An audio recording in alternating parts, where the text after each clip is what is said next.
Ne işler işlerdiniz bugün? Sizler güzeli. Nasıl işlerdiniz bugün? Berengi'ne oturduk, şirindirgine kaldı oturtmayı. Şimdi kim berengi oturttun bugün diyen yani? Ne Afiye berengi oturttan mı ne? Rahat, daçım yok. Saçınız yok mu ne? Daçım yok. Kızlar bugün oğulda Allah'ı, kimdendir işte iyinde Allah'ı buladılar bir tane. Vay bu ne? Yağmur kolaysa, yaşlar Oya koyarlar. paralar iken biz de barımız Eğer de yaşlarını kuşak Allah arasından barırız hele. Bunların yaşakları bulgan oyunlarını, jırlarını öğretir bize var. Yemeyiz. Münanitega gerek. Kanaldından şu tekiyle sarılıp Ay balarım, ay balarım,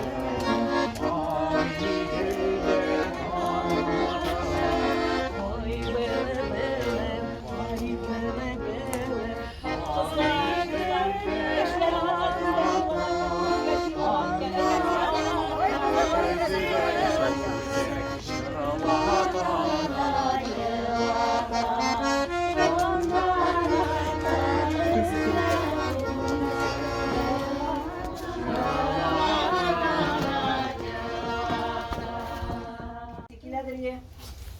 Ne diyeceğiz acıladınız? Yaşaklarınızda. Yaşlarından jırlar kuşatır bize hele.